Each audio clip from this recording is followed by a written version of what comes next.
Bueno, buenas tardes a todas, a todos, a todes. Gracias por estar, gente amiga, conocida, compañeros, compañeras de camino. La verdad es que es un placer contar con ustedes, con poder acompañarnos en este conversatorio, digamos, ¿no? Desigualdades, adolescentes, jóvenes y políticas públicas post-pandemia.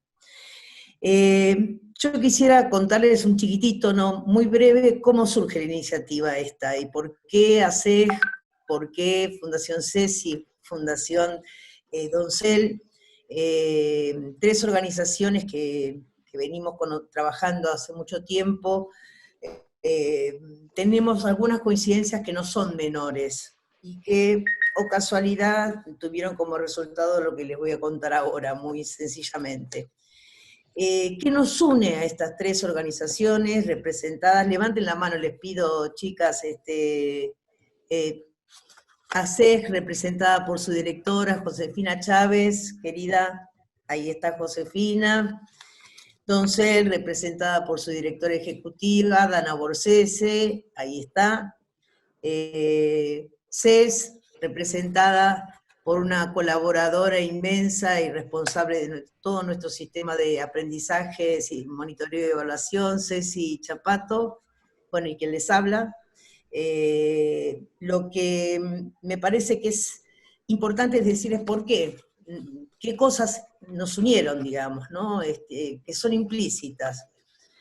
Una es que las tres instituciones trabajamos muy claramente por la restitución, el desarrollo y la ampliación de los derechos de niños, niñas, adolescentes y jóvenes. Primera coincidencia. Segunda coincidencia, ambas tres trabajamos en red. Nos importa trabajar con otros, trabajar en los territorios asociados en general a otras organizaciones, a otros espacios dentro del marco de la comunidad. Y creemos fundamentalmente que es importante nuestro rol como sociedad civil en la relación que establecemos con el Estado para lograr pactos sociales que logren transformar cada uno desde su lugar y desde su rol las sociedades que nos merecemos, ¿no? Creemos que justamente las personas invitadísimas de representantes del Estado creen en nosotros como organizaciones sociales y eso la verdad es que nos pone muy contentas. La tercera coincidencia importante también es que las tres instituciones nos basamos en dos principios básicos que tienen que ver que no hay cambio posible en una sociedad, sino nos basamos en dos premisas claves, que son la comunidad organizada y la justicia social.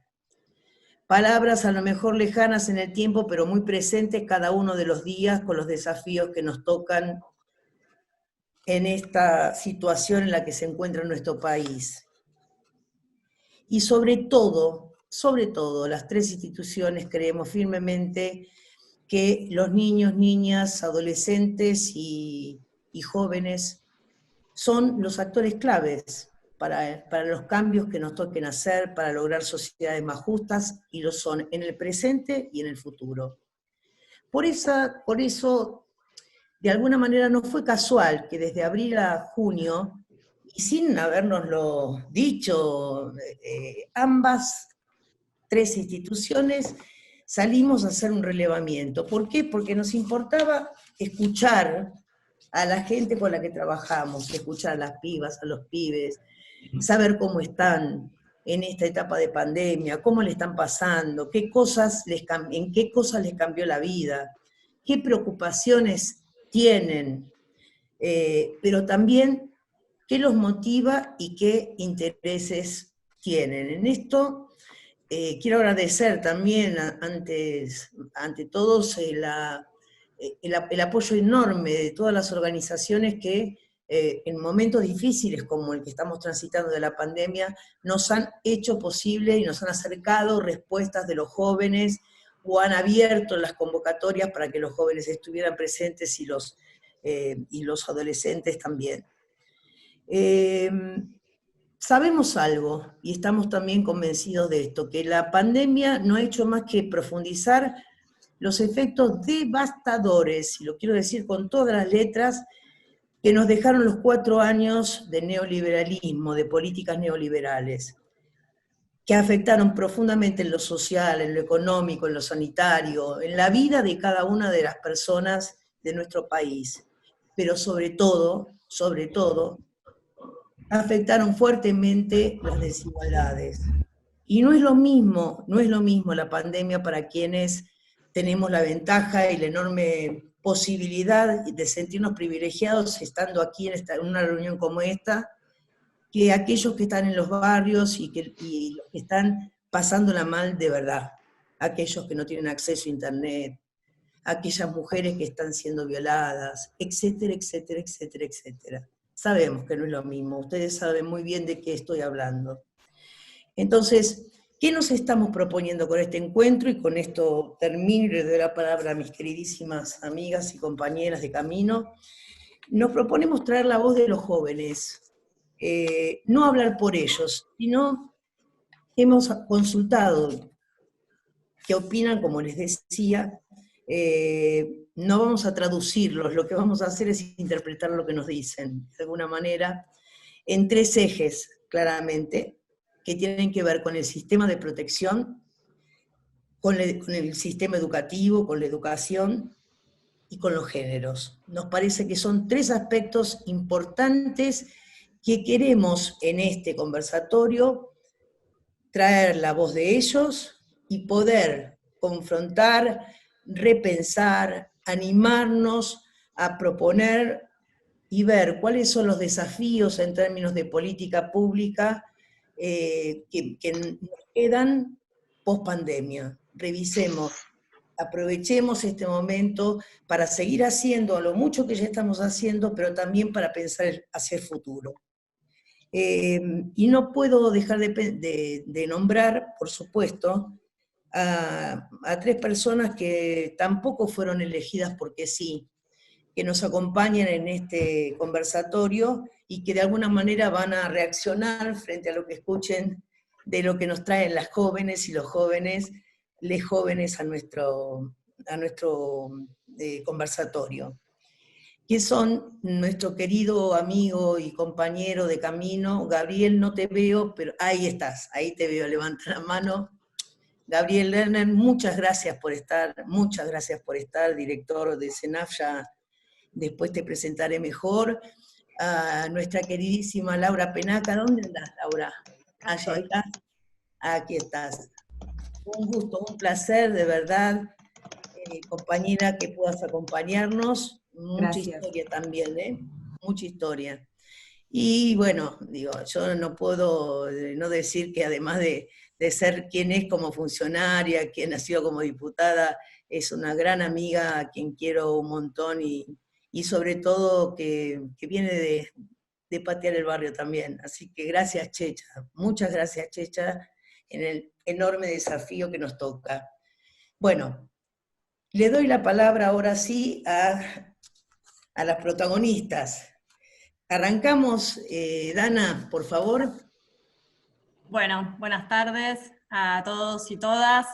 Bueno, un placer, una alegría poder estar compartiendo y poniendo en el centro del debate y de las reflexiones de este panel, que bien presentaba Alejandra, a adolescentes y jóvenes, para darnos un espacio para reflexionar sobre los impactos que está teniendo a partir de lo que hemos ido relevando en estos tiempos de pandemia y cómo pensamos a futuro las políticas y los desafíos que tenemos por delante.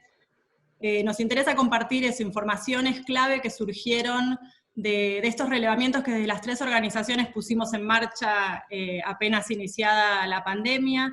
A partir de estos relevamientos recogimos encuestas de más de 1000 adolescentes y jóvenes, hicimos grupos focales, pudimos hacer grupos focales de discusión y de reflexión y trabajo en 6 espacios con adolescentes y jóvenes de distintos sectores, de distintas provincias. Incluimos en estos grupos focales también la voz de adolescentes y jóvenes que están residiendo en dispositivos de cuidado del Estado, que son los llamados hogares convivenciales, entonces también incluimos la voz de ellos para ver cómo estaban atravesando estos tiempos de aislamiento. Entonces, en primer lugar, algo que resulta central decir es que, bueno, adolescentes y jóvenes no estuvieron en el centro de la agenda de la pandemia porque no son especialmente una población vulnerable al contagio y a la enfermedad, pero aún así los indicadores demuestran que es una de las poblaciones más fuertemente afectadas por indicadores vinculados a la pobreza y a la desocupación, con lo cual son una población altamente vulnerable y en la que tenemos que poner especialmente la mirada en el diseño de las políticas públicas, porque tal como sucede históricamente, la juventud presenta como las peores vulneraciones en términos de estos indicadores, y en este momento de pandemia estos indicadores y estas situaciones se vieron agudizadas, profundizadas, con lo cual lo que pudimos ver a partir del relato de los propios jóvenes es un retroceso en el ejercicio de los derechos, ¿no? A nivel multidimensional: el derecho a la educación, el derecho al acceso a servicios básicos, el derecho a la alimentación, y desde ya que estas situaciones no se dan del mismo modo en todos los jóvenes y las jóvenes, sino que impactan con más fuerza en quienes son más vulnerables, y estas vulnerabilidades también tienen que ver con la clase social, el género, y también otra desigualdad que se solapa esta tiene que ver con quienes tienen vulnerado el derecho a vivir en familia y viven en dispositivos de cuidado institucional. Entonces ahí se suma también una desigualdad y una situación muy crítica en este contexto de pandemia, en el que ahí sí hay un riesgo también de salud vinculado a vivir en un espacio institucional en este contexto de aislamiento, ¿no? Entonces, en función de eso nos parece central visibilizar y poner en agenda el debate sobre las juventudes y marcar algunas cuestiones que nos resultaron más llamativas de este relevamiento. Por un lado, el alto acatamiento que hubo de parte de adolescentes y jóvenes de las medidas de aislamiento, y por otro lado, un alto grado de organización de sus rutinas cotidianas, ¿no? A contramano tal vez de lo que el sentido común podría indicar, lo que vimos es que las actividades de estudiar, ayudar en el hogar y las redes sociales fueron las principales actividades que organizan la rutina de adolescentes y jóvenes. Y algo que aparece como denominador común también es la valoración del tiempo, del aislamiento, para permitir rescatar lo vincular, ¿no? Entonces, en el caso de los pibes que viven con sus familias, el estar en la casa permitió como revalorizar algo del estar con la familia, y en el caso de los dispositivos de cuidado institucional, también aparece en el discurso de los jóvenes la posibilidad de eso, de conocer más en profundidad con quienes conviven, a sus pares, y también a los equipos que están a cargo del cuidado, como que la instancia del aislamiento está generando como algunas otras revinculaciones con los otros que aparecen como importantes para los adolescentes y jóvenes. Bueno, no podemos dejar de mencionar que las principales dificultades que aparecen para todos tienen que ver con los impactos económicos para sí mismos y para sus familias, y otra mención muy importante tiene que ver con la violencia policial, que en tiempos de pandemia ha aparecido exacerbada hacia esta población, hacia este colectivo, y todos ellos lo han rescatado como un tema que les preocupa. En el caso de los pibes y pibas que viven en dispositivos de cuidado, también aparece la preocupación de la falta de contacto con los familiares que se produjo en estos contextos de aislamiento, y también la falta de equipos de cuidado suficientes, porque, bueno, por las restricciones que se pusieron en términos de, bueno, del personal vulnerable al aislamiento. Una cuestión clave que nos gustaría mencionar también es que apareció esta idea de que los adolescentes y jóvenes no fueron una población destinataria específica de ninguna política de protección social en este tiempo de aislamiento, a pesar de que ha habido una alta presencia del Estado para atender como la vulnerabilidad en el medio de la pandemia, por ejemplo a través del ingreso familiar de emergencia, pero que ninguna de esas políticas estuvo pensada en función de el corte generacional y en función de las problemáticas específicas de los jóvenes. Entonces, las problemáticas de las caídas de ingresos, la inserción en trabajos de la economía informal, la precariedad de los trabajos, en particular de adolescentes y jóvenes, no estuvieron consideradas, y afectaron más fuertemente entonces a esta población. A contramano de esto sí apareció muy destacado el PAE, que es el Programa de Acompañamiento para el Egreso, que perciben los chicos y chicas, los jóvenes que fueron separados de sus familias, y que es una política pública específica para este colectivo, pero que ahí sí apareció justamente como un alivio para atravesar la crisis, ¿no? Entonces, nos parecía interesante tal vez contraponer y el ejemplo de esta política como referencia tal vez para pensar en políticas de protección social específicas para la adolescencia y juventud, porque tiene algunos elementos que rescatan lo que también definían los adolescentes y jóvenes como problemático, ¿no? Entonces, tiene dos componentes que los chicos rescataron a lo largo de las entrevistas, que es la necesidad de acompañamiento emocional y contención, que era algo que destacaron a lo largo de las encuestas, y por el otro lado tiene un ingreso monetario que permite eso, atravesar esta situación económica crítica.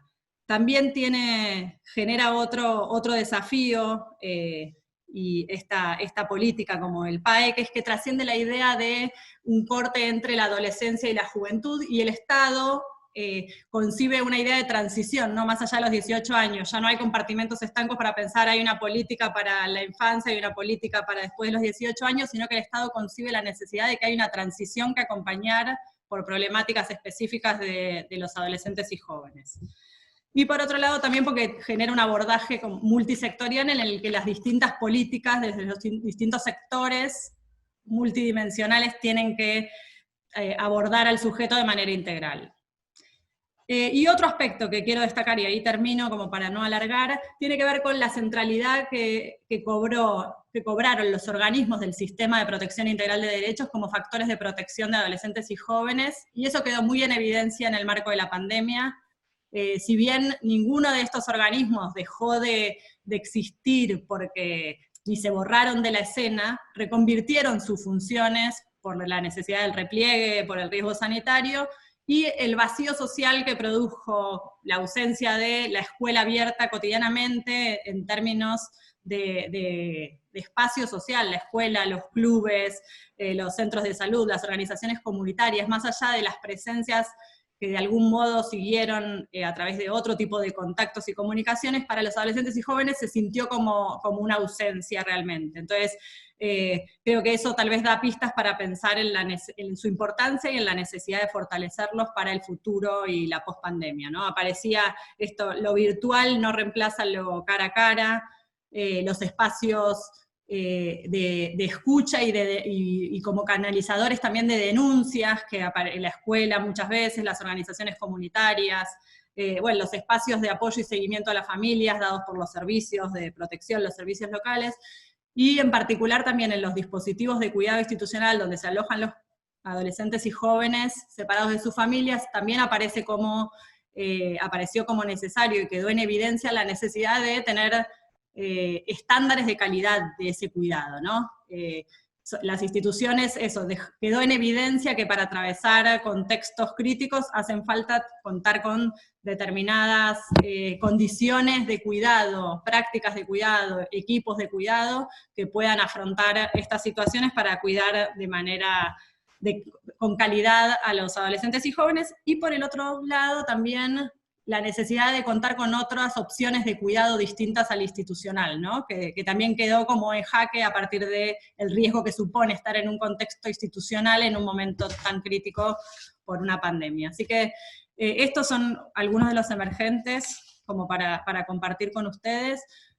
También sabemos que hay muchos de estos emergentes que están quedando y problemas que están quedando encapsulados como a partir del aislamiento y que creemos que van a aparecer a posteriori, cuando termine la pandemia, y que ahí el sistema de protección, las instituciones, los efectores de estas políticas públicas van a tener mucho trabajo que retomar y recuperar para afrontar las desigualdades y los impactos que está teniendo la pandemia. Así que bueno, por eso el objetivo del panel y escuchar luego lo que nos tengan para compartir. Así que gracias, Ana. Gracias, querida. Le damos ahora sí la palabra a Josefina Chávez. José, ¿estás? Bueno, sí, estoy. ¿Se me escucha? Muy bien. Bueno, buenas tardes a todos, a todos y a todas. Me sumo al gusto de compartir el espacio con ustedes. Voy a tratar de ser muy breve. Como generosamente dijo Ale, mi nombre es Josefina Chávez, soy miembro de ASEG, una de las organizaciones de la convocatoria. Venimos trabajando hace muchos años en territorio, en el campo de los derechos. Fue justamente creada hace 18 años por un grupo de jóvenes que no superábamos en promedio los 22 años, y la mayoría eran mujeres, así que convoca transversalmente la temática. Bueno, como planteaban Ale y Dana en sus presentaciones, hemos realizado relevamientos sobre esta situación tan excepcional que es vivir en ASPO, que nos revelan algunos impactos en los derechos, salvo algunas excepciones positivas, en general son retrocesos en los derechos, en la vida de los jóvenes, y que nos demandan pensar en política pública. Específicamente voy a puntuar cuestiones vinculadas a la dimensión géneros y diversidades. Los relevamientos claramente nos muestran las exacerbaciones de las desigualdades de género, están profundizadas. Las pibas son quienes tienen mayor carga de tareas domésticas, tareas de cuidados, de hijos, hijas, sobrinos, sobrinas, menores, enfermos y adultos mayores. Los relevamientos manifiestan que por la sobrecarga de tareas de cuidado y de actividades de trabajo, muchas veces no remunerado, las pibas tienen menos tiempo de ocio, de autoempleo del propio tiempo. Los relevamientos manifiestan cierta preocupación de los jóvenes por la situación laboral y mayor preocupación de las pibas frente a la economía, la propia economía, la del hogar, la de la familia, de la pareja. El relevamiento arroja también datos concretos sobre principales sectores de actividad, como el trabajo doméstico, los cuidados de la salud, la educación, la propia, en caso de aquellas mujeres estudiantes, y la de las menores, en el caso de las tareas de la escuela, de las niñas, los trabajos comunitarios, como en comedores, asistencia comunitaria.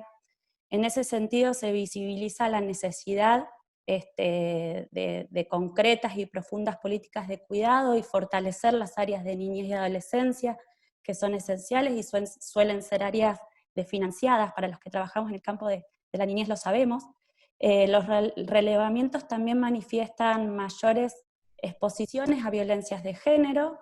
En caso de los hogares con violencia, muchas mujeres están expuestas cotidianamente con su propio agresor. Hay un porcentaje de mujeres que dicen haber sido agredidas verbalmente, y un porcentaje parecido físicamente, llegando a su expresión extrema el femicidio y su aumento en tiempos de pandemia. También esto se traduce en mayores riesgos de violencias a niños, niñas y adolescentes, que son las víctimas directas de la violencia de género. Ante consultas sobre los jóvenes que necesitan del Estado, bueno, Dana abordó bastantes, pero también respuestas vinculadas a necesidades económicas, a recursos como conectividad y dispositivos para conectarse, y espacios de contención frente a situaciones de violencia de género. Los relevamientos también arrojan participación de mujeres en los mismos. Digo, las mujeres somos un grupo social muy activo, con un rol social y político trascendental. Los relevamientos muestran cuestiones vinculadas a la revinculación, que esto también lo nombró Dana. Algunos vínculos familiares e interpersonales tienen una connotación positiva para los jóvenes en tiempo de pandemia, el compartir más tiempo con mis hijos, con mi mujer, con mi marido, con mis pares. Bueno, algunos comentarios devenidos de relevamientos en voz de ellas. Me levanto no muy temprano, 10, 11, reviso tareas, si no tengo mucho me veo lo de mi abuela, vuelvo a ayudar a mi mamá, mamá limpia, yo cocino, miro películas desde el celular hasta que se me acaba internet, lo que más siento es la economía y estar todo el día en casa, me preocupa que se enferme alguien de la familia, creo que si hacemos la cuarentena vamos a estar bien, tengo mucho trabajo en mi casa, no tengo tiempo para más. La convivencia a veces se hace difícil, estamos preocupados y angustiados. Bueno, un poco recuperando algunas voces. No me quiero explayar más porque vienen oradores de lujo, así que solamente comparto estas dimensiones de géneros que surgieron en los relevamientos. Muchas gracias. Gracias, Josefina. Gracias, amiga. Sigue Ceci, gracias. Ceci, querida, adelante. Bueno, muchas gracias, buenas tardes. La propuesta que teníamos en esta última dimensión era contar un poquito qué es lo que están sintiendo los adolescentes y los jóvenes respecto de la continuidad educativa que hubo en la pandemia. Bueno, lo primero para decir, y es una información conocida, es que se continuó, digamos, con las tareas escolares en un altísimo porcentaje.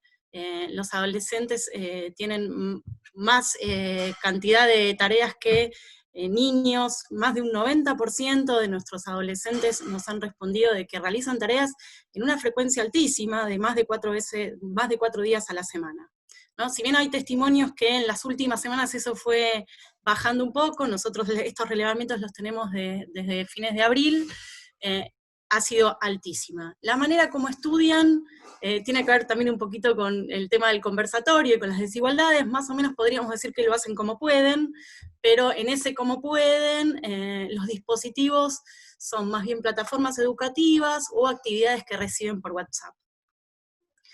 Como decíamos, uno de los problemas el problema fundamental de esta continuidad igual es las condiciones de desigualdad en las que se dio esta continuidad educativa, ¿no? Que a las desigualdades de origen y que existen y que son un problema de base de nuestro sistema educativo, han sido agravadas por el contexto de pandemia. Ya sea en lo que tiene que ver con las condiciones habitacionales y con las condiciones familiares que afectan las trayectorias educativas, se vieron agravadas por ser la vivienda el único espacio y el único ámbito para realizar tareas de estudio, y ser el contexto familiar que demanda otras tareas, como decía Josefina. Entonces las mujeres en general fueron más presionadas para realizar otras tareas de cuidados y de trabajo doméstico, quitándole tiempo a la posibilidad de concentrarse en sus estudios. Pero, y fundamentalmente, la otra nueva desigualdad, que digo nueva en el sentido de universal, es lo que está pasando con las desigualdades en la conectividad y con la disposición de equipamiento y dispositivos para llevar adelante la propuesta educativa, que se basó bastante en dispositivos virtuales. Entonces ahí tenemos que en la Argentina la mitad más o menos de los adolescentes y jóvenes que habitan en sectores populares no tienen dispositivos para realizar esas actividades, y más de un 30% no tiene una conectividad, y si esa conectividad existe, no es una conectividad de calidad, que les permita poder tener momentos en vivo o momentos sincrónicos con sus compañeros o con sus docentes.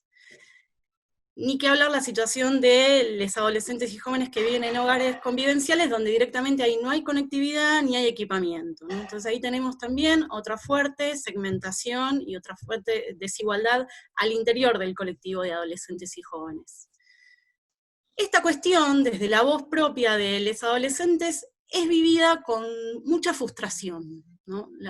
Lo que nos comparten es esta sensación de no poder estar en condiciones de estar en las instancias donde se aprende, entre comillas, que son las instancias grupales, los Zoom, los Classroom, o los distintos dispositivos de educación sincrónica que las distintas escuelas fueron proponiendo para sus estudiantes.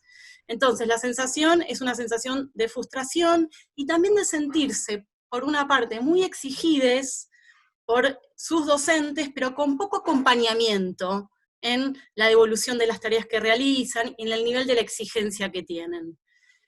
Más de la mitad de los adolescentes nos contaron que no tienen acompañamiento, ni feedback, ni devolución con los docentes. Entonces, esta situación también se traduce en que más de un 70% nos dice que no les gusta este formato, no están de acuerdo con esta modalidad que ellos identifican como virtual de aprendizaje, y les resulta costoso, frustrante, se sienten solos y solas en esta situación de estudio novedosa.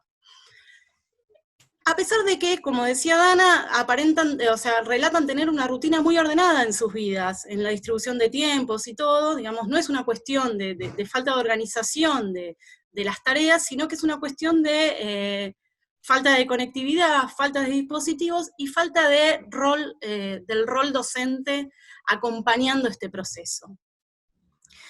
Entonces, este disgusto más o menos, digamos, lo focalizan en estas dos cuestiones, ¿no? En la desigualdad de condiciones, de dispositivos, conectividad, espacio físico y disponibilidad familiar, pero también hay una valorización por parte de los estudiantes, que esto es lo que nos interesaba también traer al debate. Hay una valorización positiva del espacio escolar por parte de los pibes. Ellos lo que nos están planteando es, extraño la sensación de estar con la situación de estar con mis compañeros en la escuela, de aprender con ellos, de intercambiar con los docentes. Digo, esta situación, esta sensación de soledad en el aprendizaje repercute en una valorización del dispositivo escolar, ¿no? Esta sensación de que estos relevamientos que nosotros que venimos hace años preguntando estas cosas, siempre aparecía por parte de los pibes que ya se habían ido de la escuela, ¿no? Entonces siempre decían, bueno, ese espacio, el idealizar ese espacio al que no puedo volver, en este momento los adolescentes lo están valorizando y creemos que es una oportunidad para pensar las políticas post pandemia. Entonces, en términos de desafío, pensamos, bueno, la pandemia nos relevó en la agenda la necesidad de pensar que la conectividad y el equipamiento es un derecho que tiene que estar garantizada para toda la población, la necesidad de pensar y promover políticas educativas inclusivas, ¿no? Y cómo el desafío de cómo vamos a volver con este sistema dual, con este tratamiento didáctico a la virtualidad, que aparentemente es lo que también no estuvo garantizado en esta etapa. Y la tercera cuestión es el rol vincular que tiene la escuela, esta cuestión que también decía Dana, esta institución que es el Estado en territorio, y esta desafectación del Estado en el territorio en este momento, digamos, ¿cómo vamos a hacer para volver a vincular afectivamente a estos adolescentes y hacer que emerja todas estas cuestiones que la escuela también genera en términos de garantizar derechos a los adolescentes? Por ejemplo, en este sentido, un indicador grande es la cantidad de denuncias respecto de violencia y abusos que ha ido bajando, porque en general las escuelas son los grandes canalizadores de estas problemáticas, porque son quienes detectan estas problemáticas. Entonces, eso en términos generales para pensar los desafíos de las políticas educativas. Muchas gracias, Ceci. Bueno, wow, ¿no? Me parece que hay bastantes cosas en cada una de estos tres ejes que hemos seleccionado, y bueno, gracias compañeras por compartir esta mirada de los jóvenes.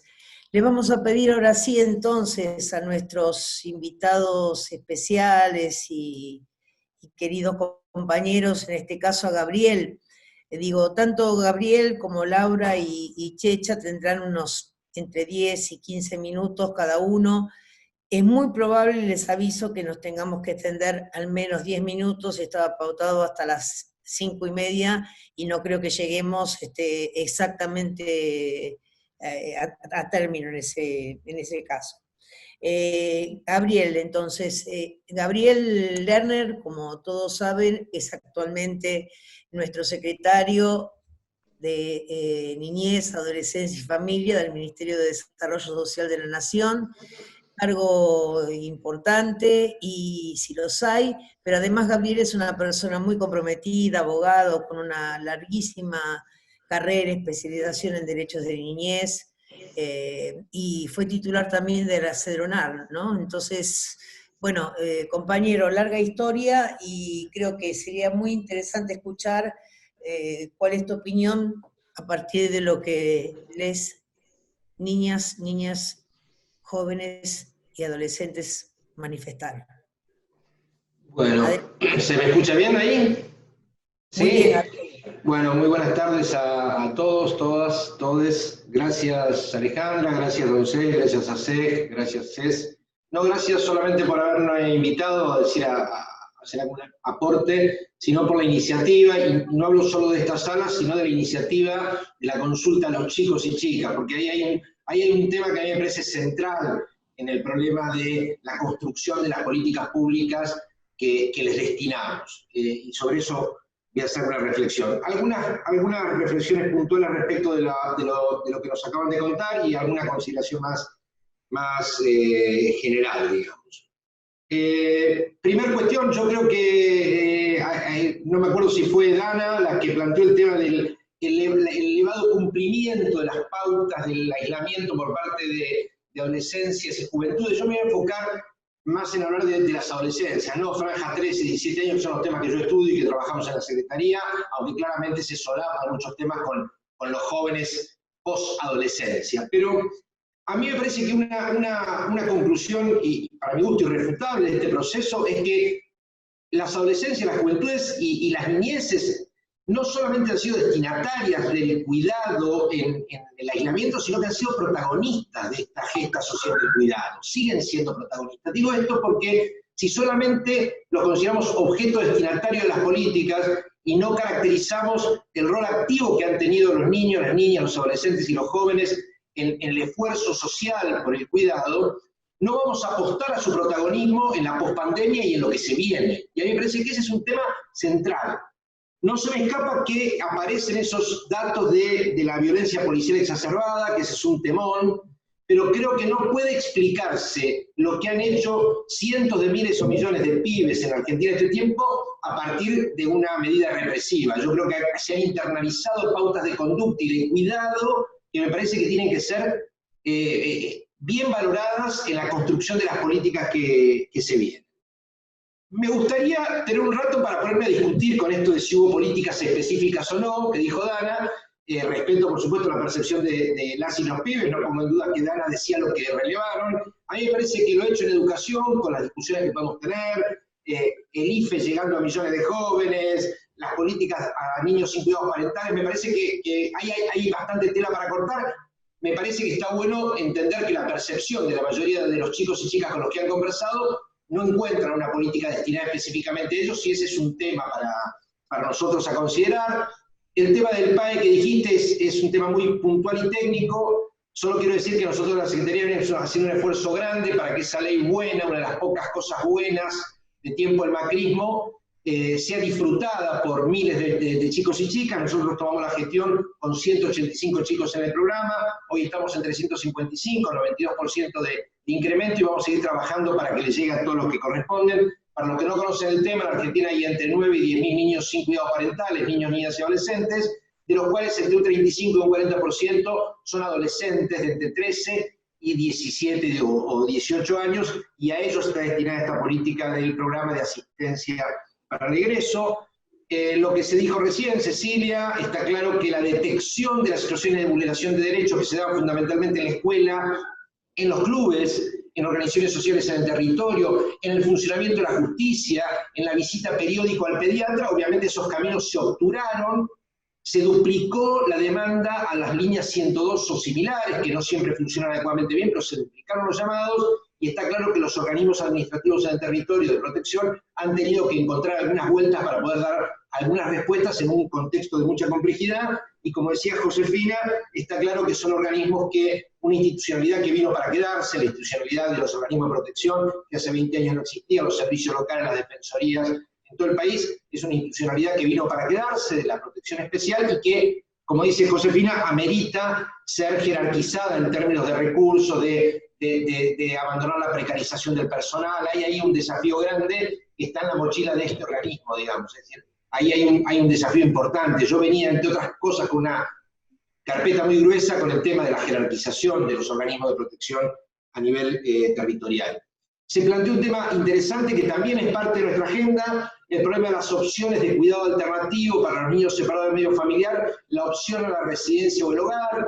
Ahí nos faltan políticas vigorosas de acompañamiento a la familia extendida o de la familia extensa, para que la medida excepcional o el abrigo no sea una residencia, sino que sea la familia extensa, aunque esta sea una familia humilde. Ahí hay mucho para hacer, y hay todo un debate pendiente largo sobre el tema de las familias de acogimiento, tema que hoy no lo puedo desarrollar aquí.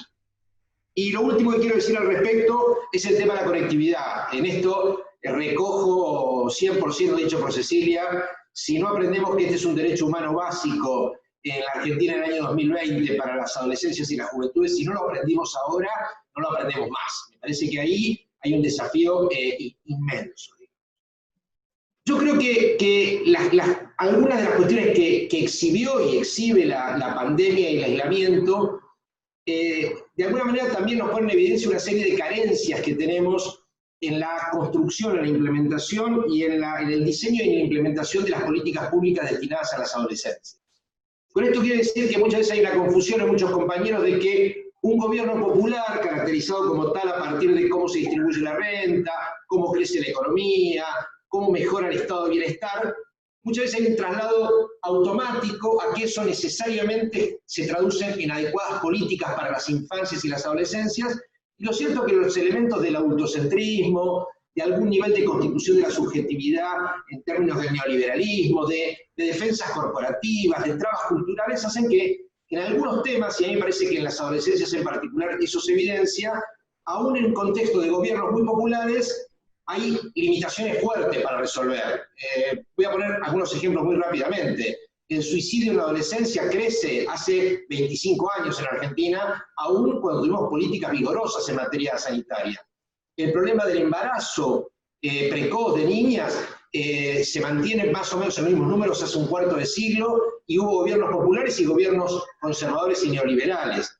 Cuando nosotros en el año 2011-2012 con UNICEF encuestamos a los miles de adolescentes que dejaban la escuela, el 29.6% de los que abandonaban la escuela o les iba mal en las trayectorias no nos dijeron que no iban. Una parte nos dijo que tenían que quedarse cuidando a los hermanitos, otros que tenían que trabajar, otros que no había recursos en la familia. Pero 3 de cada 10 que no estaban en la escuela nos dijeron taxativamente que no iban a la escuela secundaria por no considerarla necesaria o por no gustarle. Nosotros a las adolescencias les debemos una escuela que no sea del formato que era bueno para mí hace 40 o 45 años. Solo les debemos una escuela que los espere a ellos, no a otros adolescentes. Ahí hay un desafío de magnitud, igual que en las políticas de protección, en las políticas de la política de consumos problemáticos. Estamos siempre frustrados con las políticas de consumos problemáticos, y me parece que hay nudos duros de desatar en las políticas para las adolescencias, que me parece que no se resuelven solamente con el carácter democrático y popular de un gobierno, que requieren una reflexión específica. Yo al respecto, si me quedan 5 minutos, ¿me quedan? Quiero plantear, para mi gusto, tanto para la pospandemia como una perspectiva más estratégica, 3 ejes que yo entiendo son fundamentales para la construcción de políticas para las adolescencias a la altura que merecen desde una perspectiva de derechos humanos las y los adolescentes. En primer lugar, esto que yo digo además no es un tema argentino, excede a Argentina. Los que quieran leer, vayan a buscar la observación general número 20, creo que es del 2016, del Comité de Derechos del Niño de Naciones Unidas, y hay allí algunas cuestiones que parecen escritas en la Argentina del año 2020, no por un comité de expertos que cuando escribieron esto no había ningún argentino. La primera es que las adolescencias requieren de un mayor volumen y presencia en la agenda política y gubernamental, una agenda específica.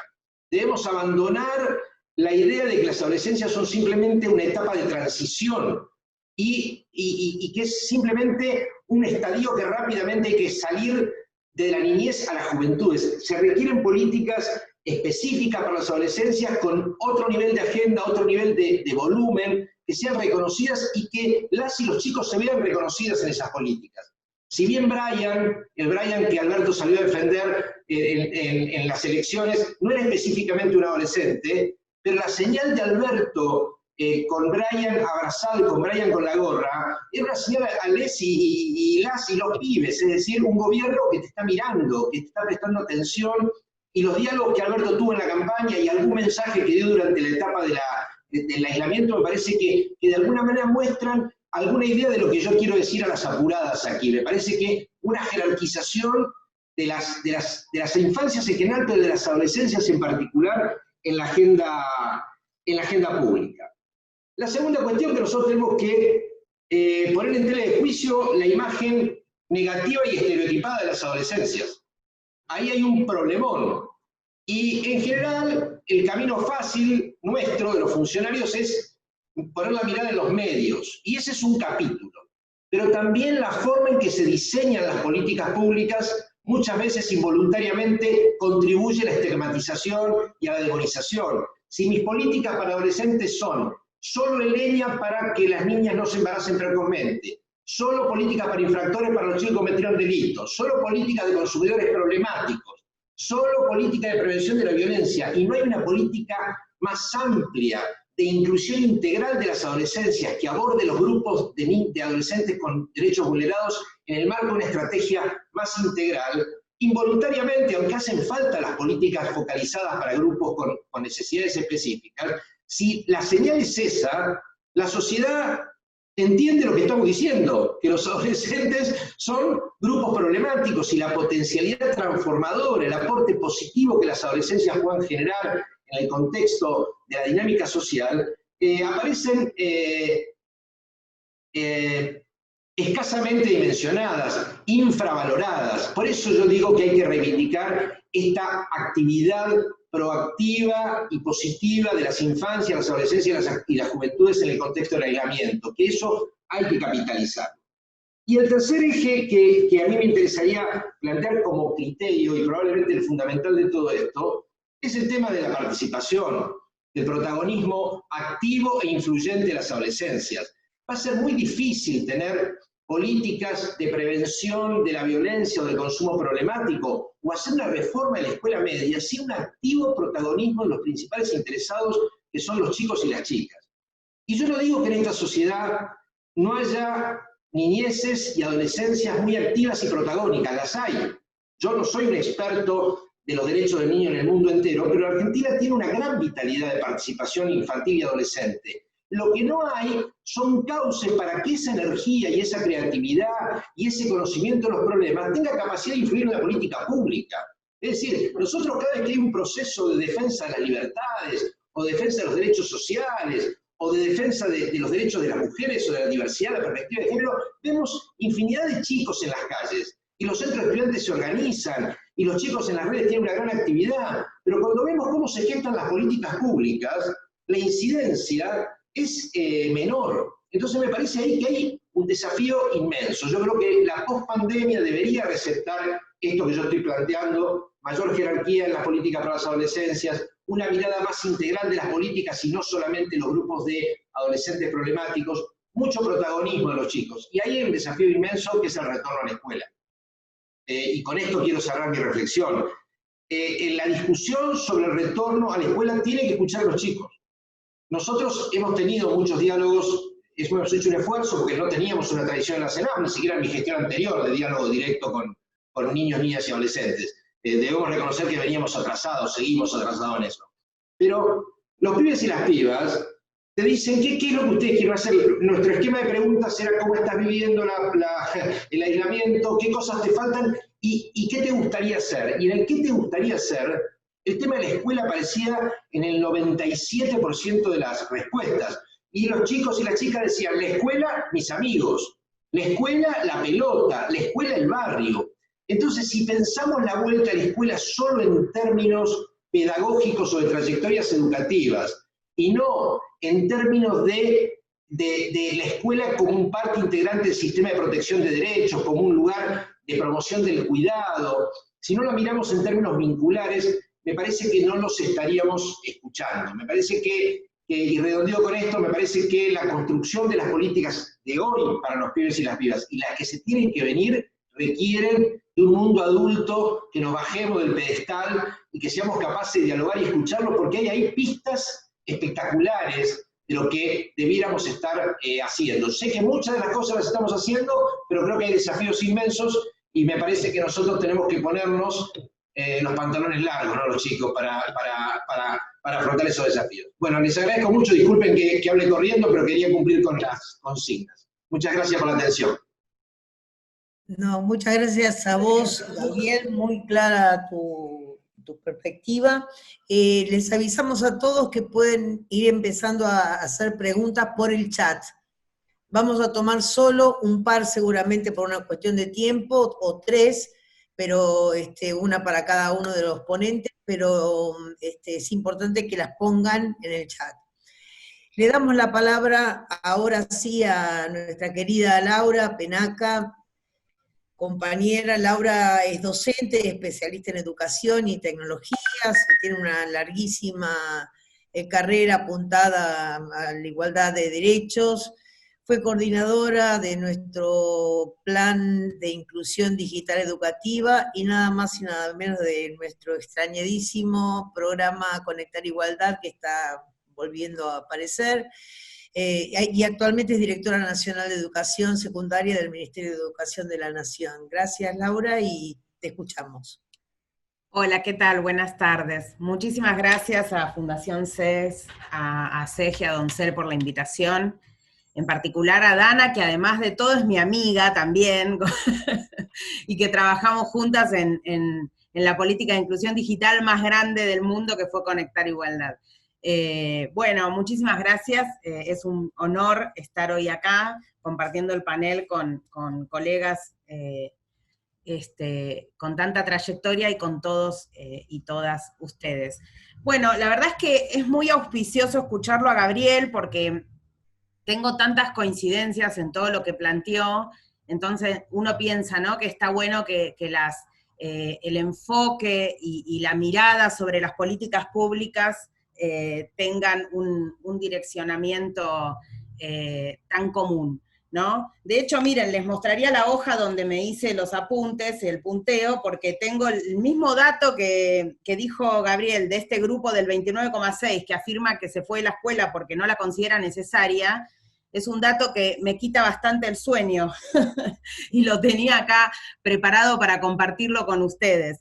A mí me gustaría empezar a plantear un punto de inflexión respecto de las políticas educativas para los jóvenes y los adolescentes, que tiene que ver con la Ley de Educación Nacional, la 26.206, en el año 2006, que lo que hace es determinar la obligatoriedad de la escuela secundaria. Es un punto de inflexión muy importante porque generó un proceso de democratización en el acceso a la escuela y al nivel secundario en particular muy grande. De hecho, del 2006 al 2016 aumentó, por ejemplo, un 11% la matrícula, o sea que hay prácticamente un 90%, 9 de cada 10 jóvenes ingresan al sistema. Y ahí esto es importante porque la institución, la escuela como institución, genera un piso de derecho y de inclusión, más allá de todas las deudas y los desafíos que teníamos y tenemos, ¿no? A mí, ahí las dificultades claramente están en la trayectoria, ¿no? En la permanencia y en el egreso o la terminalidad. Ustedes deben conocer, porque se mencionan todo el tiempo, hay muchas situaciones de desgranamiento, que son estudiantes que repiten 1 o 2 años, y también hay lo que se llama, yo les voy a decir, la categoría es abandono. Yo creo, no estoy de acuerdo para nada con llamarlo así. A mí me parece que es expulsión, a mí me parece que la escuela expulsa a esos y esas jóvenes, con lo cual no voy a decir abandono, digo, solo lo aclaro porque es la categoría conocida en líneas generales. Entonces, hay situaciones de desgranamiento, hay situaciones de expulsión muy claras. Nosotros hoy tenemos un egreso en el sistema educativo en el nivel secundario que es del 64%, y de ese porcentaje hay un 15% que no termina en la escuela secundaria en los tiempos teóricos, decimos nosotros, ¿no? O sea, en tiempo y forma. La escuela plantea que vos tenés que empezar en primero y 5 años después, o 6, según la organización del sistema en cada jurisdicción, algunos tienen secundarias de 5 años y otros de 6, hay que terminar la escuela secundaria. Bueno, hay un 50% más o menos que sí lo hace así, sobre todo jóvenes entre 18 y 19 años, pero después hay un 15% que tarda más. ¿Sí? Hola. Tarda más. Porque, a ver. Perdón. Hola. ¿Hay alguien? Hola. Ahí está. Hay gente que por ahí se suma ahora y tiene el micrófono activado. Bueno, les decía, digo, hay un 15% que tarda más, ya sea porque repite, ya sea porque termina pero le quedan algunas materias pendientes, ya sea porque se mueve a otras modalidades, como la de jóvenes y adultos, y termina por otros canales, ¿sí? El nivel secundario. Y ahí, digo, también hay otro dato interesante, ¿no? La repitencia en el nivel se da siempre en el ciclo básico, en los primeros años, ¿sí? Y después, en el ciclo orientado, lo que sucede mayormente, en mayor porcentaje, es la expulsión. Menciono todos estos datos porque son lo que un poco sostiene y da sustento a la definición de las políticas públicas, ¿no? Para el nivel. El último que tenía era justamente el que mencionó Gabriel, ¿no? Entre 15 y 17 años, los jóvenes son expulsados de la escuela por el ingreso al mercado laboral, por dificultades económicas, por situación de embarazo, pero en menor medida. La más alta, el porcentaje más alto es este, que son los jóvenes que afirman que la escuela no les sirve o no les gusta. Entonces, todos estos datos que les estoy compartiendo son los que un poco determinan el diseño de las políticas para el nivel secundario. Y son también los que sustentan y nos dan la pauta de esto que comentaba recién Gabriel, ¿no? La escuela secundaria en sus orígenes no fue pensada para la masividad, ni tampoco fue pensada para los sujetos culturales que hoy encuentra en sus aulas. Y ahí me atrevo a decir que no está preparada para los sujetos culturales que entraron masivamente, pero tampoco hoy mira y reconoce a los sujetos culturales para los que habitualmente sí estaba dirigida, ¿sí? O sea, hoy un poco la escuela está muy entre sus muros y no reconoce a ninguno de los sujetos que alberga, ¿no? Porque entendemos que esos sujetos son nuevos sujetos culturales en un mundo que ha cambiado paradigmáticamente, estructuralmente, y que es cada vez más complejo, más diverso y más desigual. Entonces, por supuesto que eso genera enormes desafíos para la escuela secundaria. Hoy podríamos pensar que en algún punto terminar la escuela secundaria garantiza el acceso a niveles superiores, ¿no? A continuar estudios superiores. Con algunas dificultades también, porque tenemos un montón de dificultades de los estudiantes que ingresan a las universidades con algunos problemas o dificultades importantes en determinados saberes o modos de transitar, ¿no? Pero hay prácticamente un consenso construido respecto de que hoy la escuela no está preparando, la escuela secundaria, para el ingreso al mundo del trabajo, ni tampoco para una participación social y cultural y ciudadana de pleno derecho. Por supuesto que todo esto que estoy diciendo es para ese 64 que termina la escuela, ¿no? Imagínense para los que no, para todo el resto que no completa el nivel secundario, ni en tiempo y forma, digo, ni en los tiempos teóricos, ni en otros tiempos. Ahí la expulsión social, cultural y económica es muchísimo más profunda. Entonces, me parece que la pandemia, empiezo desde acá, porque digo, hay un gran consenso respecto de la necesidad de transformación de la escuela secundaria, que se ha generado desde hace muchísimos años, ¿no? Digo, desde la obligatoriedad del 2006, y luego desde muchas iniciativas, resoluciones y proyectos que se fueron generando a lo largo de esos años, en el año 2009 fuertemente, luego en el año 2010 con Conectar Igualdad, digo, muchas políticas que apuntaban a esa transformación, pero que por supuesto seguimos teniendo muchísimas deudas. Entonces, lo que quería como partir desde ahí para instalar que la pandemia lo que hace es crecer exponencialmente, ¿sí? O poner de relieve, o poner en evidencia, esta situación que ya teníamos, ¿no?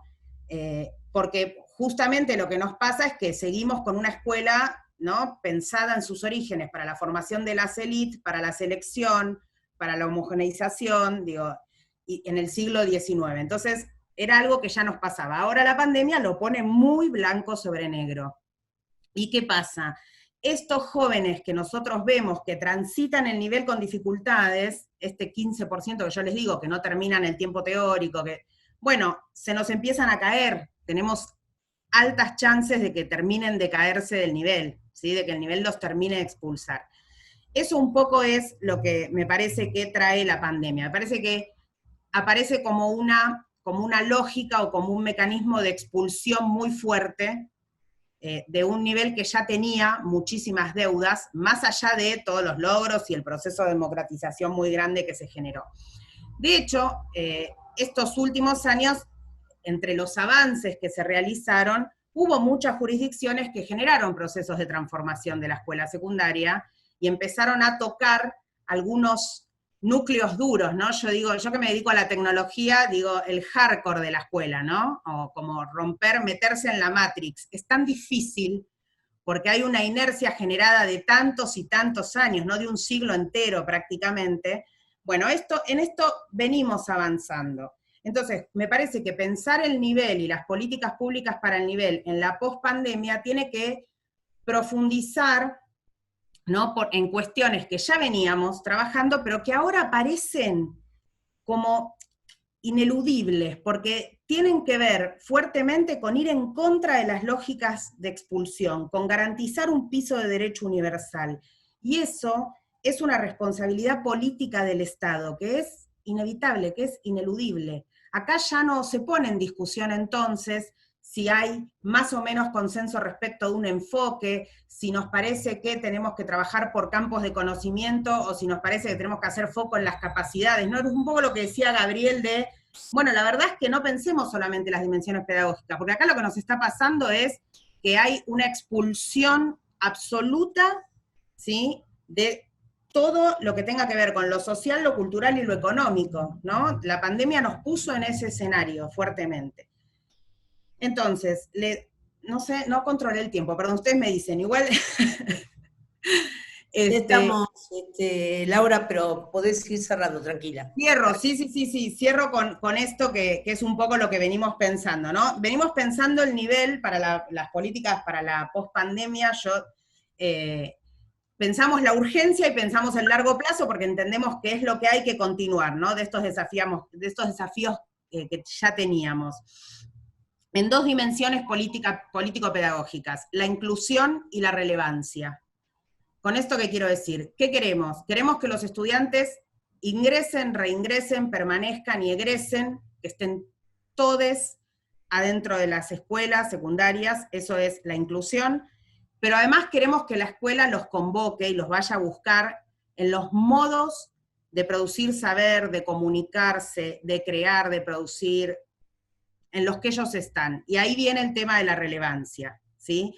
La escuela no puede quedar por fuera de la realidad y el mundo que los jóvenes después, y las jóvenes y los jóvenes tienen que habitar, ¿sí? Y comprender y transformar. Entonces, nos manejamos en estas dos dimensiones y vamos a trabajar, ya venimos trabajando, en 4 ejes. Por un lado, las estrategias diversificadas o las múltiples puertas de acceso. Esto quiere decir que para volver a la escuela, dar las materias, aprobar, aprender, transitar, vamos a hacer todas las estrategias que sean necesarias. ¿Cuántas mesas, cuánta articulación con otros niveles? ¿Se repite? No se repite. ¿Por qué? Porque vamos a seguir trabajando hasta que se aprenda, hasta que se comprenda, hasta que termine en la escuela. El segundo eje es el anclaje en la contemporaneidad, fuerte anclaje en la contemporaneidad. No podemos corrernos de lo que nos está pasando y de cómo está pensado hoy el mundo, ¿sí? Si ustedes me preguntan hoy, ¿qué tienen que aprender los estudiantes en la escuela? Yo les voy a decir que tienen que aprender sobre capitalismo financiero, ¿sí? Sobre lógicas de expulsión, sobre medio ambiente, sobre ESI, porque son los problemas que están impactando en el desarrollo del mundo, sobre globalización y cómo eso pega de lleno en la soberanía de cada uno de los países. ¿Qué pasa con los bloques regionales? Eso es lo que tienen que estudiar. Tercer punto, la participación estudiantil. Tercer eje, participación estudiantil. Acá no me voy a extender porque es exactamente lo que dijo Gabriel. La escuela tiene que ser, la enseñanza y la evaluación, absolutamente codiseñada con los estudiantes. El codiseño es una categoría teórica de la doctora Mariana Maggio, lo menciono porque la estoy citando así textual. Y el último, y ya con esto termino, la territorialidad, que también es lo que dijo Gabriel, ¿no?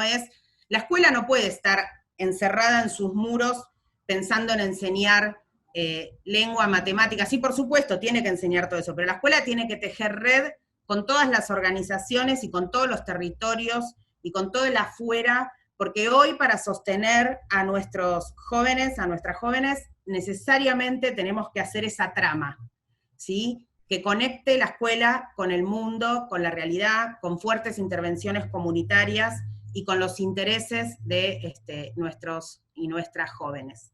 Así que, bueno, con eso estoy, ¿no? De tiempo, así que... Perfecto, perfecto, Laura, muchas gracias. Gracias a usted. Y le damos ahora sí la palabra, por ahí hacer una aclaración, pero están apareciendo, no están apareciendo preguntas, y imagino que tienen que ver con el nivel y la carga de información que estamos teniendo, con lo cual sería bueno dejar reposar, ¿no es cierto? Así que cerramos me parece que vamos a cerrar con Checha, y después les decimos un par de cositas para continuar. Ahora sí, mi estimadísima, ¿andás por ahí que no te veo? Sí, acá estoy, Ale. Bueno.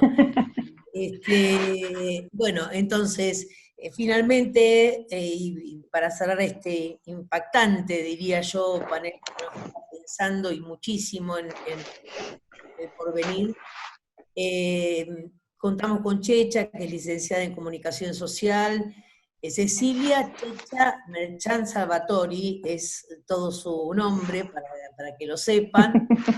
Tiene una larga carrera enfocada en los derechos de las mujeres, fue funcionaria de la Jefatura de Gabinete de Ministros y diputada nacional por la provincia de Córdoba, su lugar natal, y por supuesto también diputada en el Parla Sur, actualmente secretaria de Políticas de Igualdad y Diversidad del Ministerio de las Mujeres, Géneros y Diversidad de la Nación, flamantemente creado por este gobierno. Así que adelante, Checha, ¿qué nos dices?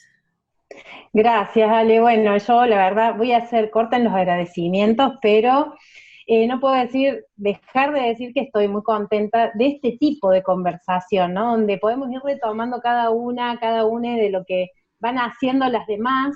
Eso me parece que es lo que está enriqueciendo todo esto. Así que bueno, Ale, nosotras nos conocemos mucho. Gracias, Ceci, gracias, Dana. Muchas gracias, Josefina. Obvio a Gabriel y a Laura. Me parece espectacular este intercambio. Decirle que sí, que me llamo, mira, les quiero contar cómo me llamo ahora yo, porque dije, yo me llamo Paula Cecilia Merchán. Paula nadie me ha dicho nunca en la vida, Cecilia casi nadie. Entonces me llamo Paula Cecilia Checha Merchán, pues digo, no, pero también Salvatori, que es mi madre, pero después digo, y las otras abuelas entonces me deberían llamar Paula Cecilia Merchán Salvatori Dofo Forte, que nos ponemos hasta las últimas abuelas. Si nos ponemos el nombre de todas las madres y abuelas, tenemos unos nombres largos así que bueno, así que nos podemos decir Checha directamente. Voy a retomar algo que dijiste, Ale, al comienzo. Alguien me hace un sonido, alguien debe tener un micrófono abierto porque me escucho a mí misma, no sé. La flecha... ¿Alguien tiene abierto? Vos, Ale, tenés abierto. Apagá. Yo tengo, pero Yo ya lo silencié. Bueno, gracias. Bueno. Vos empezaste hablando de la comunidad organizada y de la justicia social, que así fue como inició la charla, ¿no? Con esas dos palabras tan importantes. Entonces quería yo empezar también por ahí, porque hay algo que nosotras repetimos en este tiempo. A mí me toca, como vos bien me presentaste, ser parte hoy de un ministerio recientemente creado, y creo que es un ministerio creado obviamente por la voluntad política de nuestro presidente Alberto Fernández, nuestra vicepresidenta Cristina Fernández, pero centralmente por una comunidad organizada que durante muchos años ha tenido un alto protagonismo político y social, que son los feminismos, movimientos de mujeres y LGBT, que son movimientos súper diversos, increíblemente variados, enormes, que han hecho como muchas nutrientes diferentes, y que lograron instalar que la importancia de abordar desde una perspectiva de género las políticas era tan alto que necesitábamos tener un ministerio. Que tener un ministerio no es solamente tener un lugar desde donde vamos a pensar algunas políticas, sino que las políticas de género, las políticas que tienen que ver con los derechos de las mujeres y LGBT, tienen que estar exactamente al mismo nivel que todas las otras políticas, las políticas de educación, de salud, de obras públicas, de vivienda, de transporte, etcétera, etcétera, etcétera. Poder estar al nivel de los otros de los otros ejes de las políticas públicas, habla de la importancia de todo esto. Algo que es muy fuerte que logramos instalar desde la perspectiva de los feminismos es que hablar de esta mirada de igualdad de género es hablar de justicia social, que en general, cuando pensamos en la justicia social, pensamos en tener comida, que todas las personas podamos tener distribución de derechos básicos, que tengamos vivienda, pero en general cuando se habla de las desigualdades por razones de género, se lo disocia de la justicia social, y para nosotras está completamente anudado y es parte de lo mismo. Después podríamos hacer una larga y enorme charla al respecto. Pero dentro de este gran movimiento de los feminismos y LGBT, creo que hay una participación social y política, cultural, altísima de niñas, niñes y adolescentes. Creo que ha sido el único movimiento político de los últimos tiempos, o no quiero decir tanto como el único, uno de los movimientos que ha tenido como protagonistas en el último periodo a niñas, niñas y adolescentes. Y no solamente a niñas, niñas y adolescentes de las grandes capitales, sino también de las pequeñas localidades de nuestro territorio.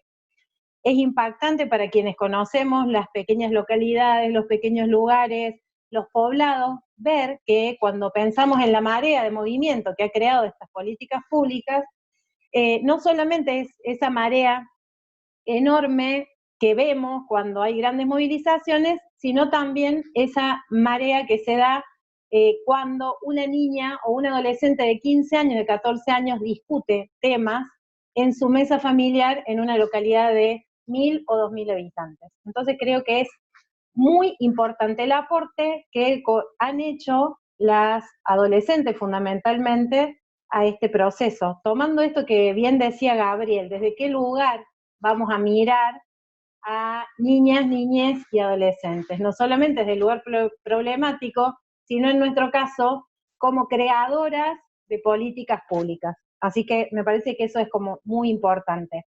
En segundo lugar, quiero retomar todo lo que tomó Josefina, y Josefina, te voy a pedir encarecidamente ese informe, porque si bien me importan todos, creo que ese es el que más nos interesa a nosotras, porque como ustedes saben, para nosotras, todo lo que ha tenido que ver en el periodo de pandemia y de aislamiento, han sido 3 ejes fundamentales: el de violencia por razones de género, donde tuvimos que hacer un acelerado en fortalecer las líneas de acceso de las mujeres y LGBT que necesitaban asistencia, fortalecer la línea 144, fortalecer las redes con organizaciones sociales, con municipios, con provincias, para lograr mayor cercanía ante estas situaciones. El otro tema que para nosotros fue muy importante fue todo lo que tiene que ver con la población travesti trans, y también por la cantidad de vulneración de derechos a la que son sometidas permanentemente, y también todo lo que tiene que ver con los trabajos de los cuidados, que es a lo que también te referías perfectamente, Josefina, y desde una perspectiva de la adolescencia y de las juventudes, que a veces en la emergencia nosotras quizás no lo hemos tomado en cuenta con una mirada específica puesta en ese lugar. ¿Por qué digo esto? Porque como todas ya lo refirieron, y creo que todas, y Gabriel también, para mí la pandemia no solamente muestra la desigualdad, sino que primero esta pandemia se genera, entre otras cosas, por la gran desigualdad. Una desigualdad que es enorme a nivel mundial, que un 1% de la población tenga la misma cantidad de dinero y de bienes que el 82% de la población, habla de una desigualdad en todos los sentidos que genera un montón de condiciones para que ocurran situaciones como esta. Y que en este contexto, como dijeron todas, se manifiestan, digamos, las mayores desigualdades. Entonces, así como no es lo mismo quedar en pandemia encerrado en una villa que en un country, tampoco es lo mismo quedar encerrada siendo una mujer que siendo un hombre, o siendo una joven a cargo de toda su familia, o siendo una joven travesti o trans. Entonces creo que para la salida, sé que tengo muy poquito tiempo porque son las 17:32 y voy siguiendo los minutos desde acá. Creo que nosotros tenemos hacia adelante un trabajo muy fuerte, en primer lugar para abordar, como ya lo venimos abordando, todo lo que tiene que ver con la violencia, como les decía, pero empezar a abordar las desigualdades desde una perspectiva de género y de una manera potente y desde el conjunto del Estado. Por eso para nosotras es fundamental, por ejemplo, la creación de la mesa interministerial para abordar todo lo que tiene que ver con los trabajos de cuidado. Ahí, bueno, Gabriel no solamente es parte de la CENAF, sino todo el Ministerio de Desarrollo, el Ministerio de Educación, el Ministerio de Salud, el Ministerio de Trabajo, el Ministerio de Economía, PAMI, ANSES. ¿Por qué todo esto que tiene que ver en general con poder abordar desde el Estado esta corresponsabilidad que no puede seguir recayendo exclusivamente en las mujeres, niñas o adolescentes y travestis trans? Creemos que es muy importante poder abordarlo y abordarlo desde una perspectiva de la juventud y de cómo recae, como bien decía Josefina, y que por eso insisto en que sería muy bueno empezar a trabajar este tipo de informes en común, ver cómo nosotras, ante esas desigualdades, las desigualdades que ya están muy manifiestas, porque si algo quedó claro durante la pandemia, es que estas tareas que son totalmente secundarizadas en la vida económica durante los tiempos normales, en la pandemia lo único que no se puede abandonar, aun cuando se cierran todas las actividades económicas, son las tareas y los trabajos del cuidado de la vida. Por lo tanto, pensar cómo impacta esto en las jóvenes y en las adolescentes me parece que es fundamental. Por otro lado, creo que desde nuestra agenda tenemos que hacer un trabajo siempre interministerial, intersectorial, fundamentalmente para, ya hemos hecho un trabajo significativo para poder avanzar, como bien iba planteando Laura también, con algunos elementos que tienen que ver con el Ministerio de Educación, pensando también la ESI con una perspectiva más amplia, con una perspectiva renovada, que no es menor y que tiene que ser una potencia también para el abordaje de que estas escuelas no sean, la escolaridad no sea expulsiva, sino todo lo contrario. Y no solamente pensando en las niñas y en las adolescentes mujeres, sino en travestis y trans, que también nos parece que es fundamental poder abordar desde una perspectiva distinta. Por supuesto que para nosotras la participación, así como los cuidados, va a ser un tema, ESI va a ser un tema central, la infancia travesti y trans, incluso durante la pandemia, tuvimos situaciones que ahí estuvimos viendo con Gabriel, pero situaciones que fueron complejas para el cuidado, ¿no? o para las tenencias de niños trans. Entonces, poder revisar a futuro qué hacemos con estas infancias y con estas adolescencias, y desde las políticas públicas, nos parece que es un tema para trabajar y para trabajar desde desde nuestros distintos espacios. Y después, por último, para no excederme demasiado, obviamente en todo lo que tiene que ver con la territorialidad, que también planteó también Laura, nosotras hemos encarado ahora un registro de promotoras de género y diversidad. Desde el Ministerio estamos como encarándolo con fuerza aún en este tiempo, donde el registro se llama Tejiendo Matria, donde nosotras creemos que vamos a poder abordar un montón de elementos que tienen que ver con estas desigualdades y con la promoción de derechos en todo el territorio, y cuando pensamos en todo el territorio de manera federal, insisto en poder pensar en las grandes localidades y en las pequeñas, pequeñísimas.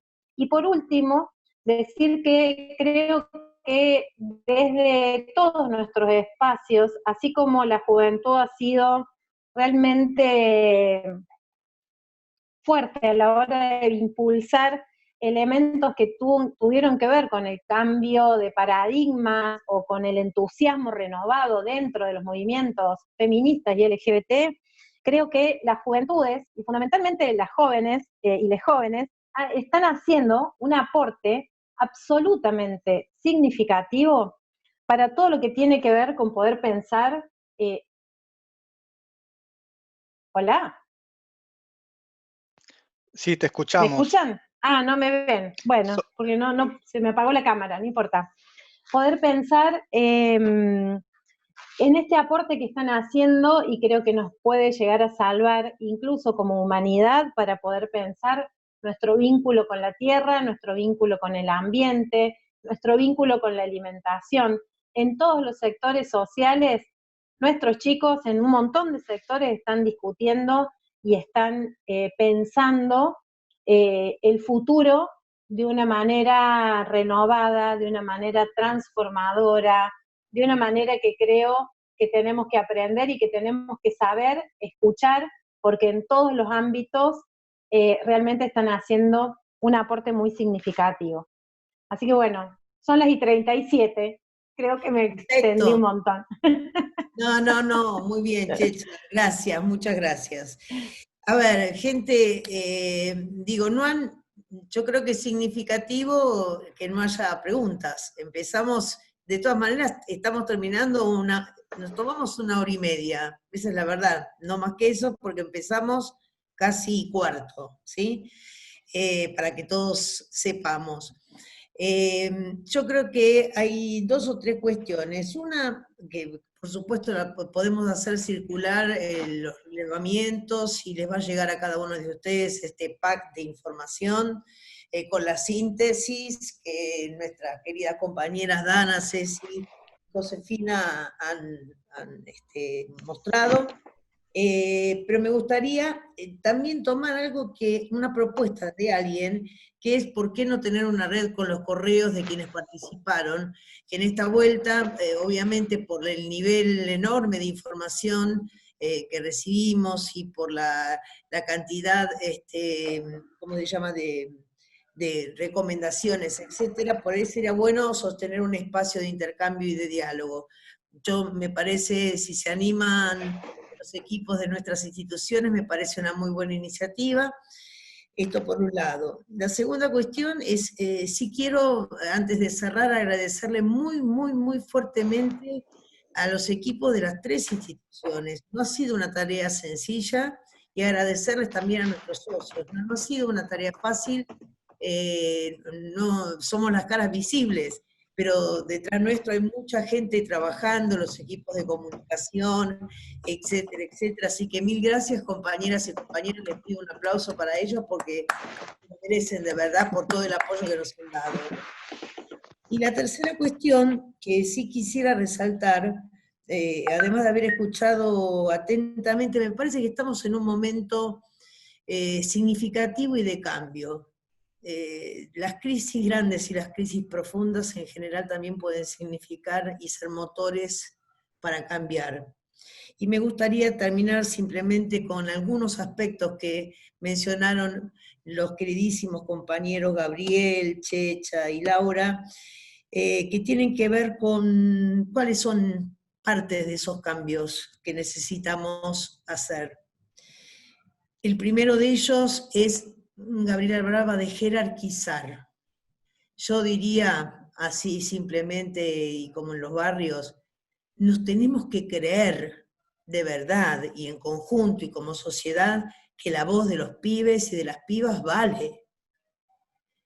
Decía Checha, no hay movimientos y cambios sociales en general han sido motorizados históricamente, no solo en nuestro país, sino en el mundo, por los movimientos juveniles, en su profunda diversidad. Entonces, escucharlos, revalorizarlos, jerarquizarlos, permitirles y creer que es posible otro tipo de escuela también. Laura lo planteaba claramente. no importa si nos lleva tiempo, pero merece el desafío que no tengamos que tener un 64% de pibes que terminan la escuela solamente y que el resto no, y en general porque no les sirve, no dicen porque no les gusta, porque no responde necesariamente a su perspectiva de desarrollo. Finalmente decirles que todo esto tiene que ver con que establezcamos parámetros y pisos a nuestros derechos, donde tengan cabida los, pero que tengan cabida todos los géneros, que tengan cabida todas las juventudes, todas las niñeces, todas las adolescencias. Y una cabida para que podamos, creyendo en ellos y rejerarquizándolos, encontrar alternativas que mejoren y redistribuyan la riqueza y redistribuyan sobre todo los derechos y garanticen los derechos de cada una y cada uno de nuestros niños, adolescentes y jóvenes en nuestra sociedad. Gracias a todos, compañeros queridos, amigos, colaboradores. Ha sido un placer contar este rato con ustedes y seguimos en contacto, no tengan duda. Gracias por tu tiempo, Gabriel, por tu tiempo, Laura, y por tu tiempo, Checha, de verdad, muy preciado. Compañeras, Dana, Ceci y Josefina, nuevamente, muchas gracias. Prendemos si podemos las camaritas solamente para hacernos una foto final, por favor. ¿Sí? Con los brazos levantados y un aplauso.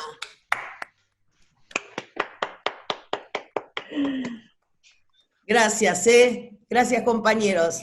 Gracias. Gracias, besos, abrazos a todas.